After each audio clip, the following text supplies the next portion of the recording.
శ్రీ పరాభవ నామ సంవత్సరం ఉత్తరాయణం నిజ జ్యేష్ఠ మాసం శుక్లపక్షం గ్రీష్మ ఋతువు చతుర్దశి ఆదివారం జూన్ 28వ తేదీ. అఖిలాండ కోటి బ్రహ్మాండ నాయకుడైన స్వర్ణగిరి శ్రీ వెంకటేశ్వర స్వామి వారికి ప్రాతః కాలంలో అర్చక స్వాములు సుప్రభాత సేవను విశేషంగా నిర్వహించడం జరిగింది.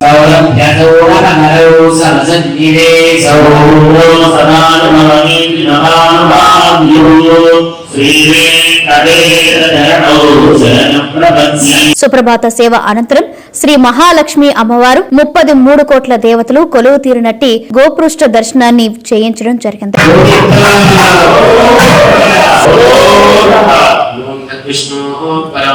ఈ రోజు 5:45 శ్రీ వెంకటేశ్వర స్వామి వారికి నిత్యారాధన నిమిత్తం అర్చక స్వాములు వేద మంత్రోచ్చరణలతో సువర్ణ బిందె తీర్థమును బంగారు బావి నుండి తీసుకువచ్చారు.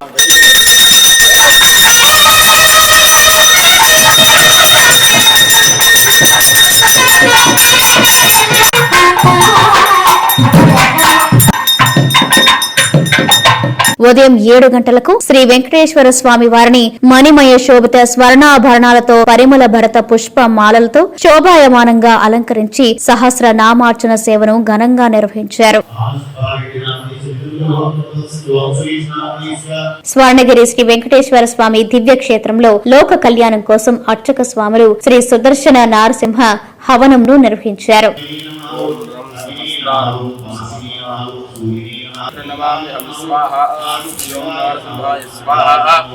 ఉదయం 10:30 జగదేక చక్రవర్తి అయిన శ్రీ పద్మావతి గోదాదేవి సమేత శ్రీ వెంకటేశ్వర స్వామి వారికి పట్టు పితాంబరాలు ధరింపచేసి నవరత్న ఖచ్చిత స్వర్ణాభరణాలతో పరిమళ భరత పుష్ప మాలలతో అలంకరించి శ్రీ స్వామివారి నిత్య కళ్యాణ మహోత్సవాన్ని అర్చక స్వాములు అంగరంగ వైభవంగా నిర్వహించారు. భక్తులు శ్రీవారి కళ్యాణ మహోత్సవాన్ని కన్నుల పండుగగా తిలకించారు.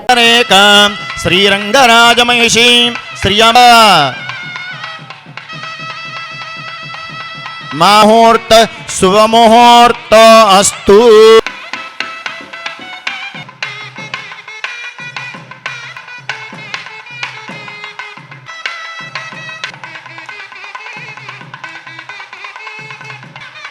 రమయా రమమానాయ వెంకటేశాయ మంగళం కళ్యాణాద్భుత గాత్రాయ కామితార్థప్రదాయినే శ్రీమద్వేంకటనాథాయ శ్రీనివాసాయ మంగళం.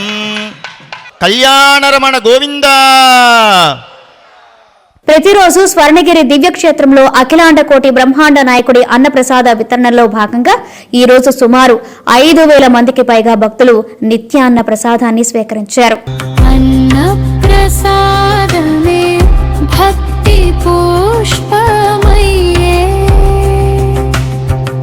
సాయంత్రం 6:30 ఆది మధ్యాంతరహితుడైన స్వర్ణగిరి శ్రీ వెంకటేశ్వర స్వామి వారిని మాడ వీధులలో శోభాయమానంగా ఊరేగిస్తూ భక్తులు గోవింద నామ స్మరణలతో మేళతాళ మృదంగ మంగళధ్వనుల మధ్య శ్రీ స్వామివారి తిరువీధి ఉత్సవ సేవను ఘనంగా నిర్వహించారు.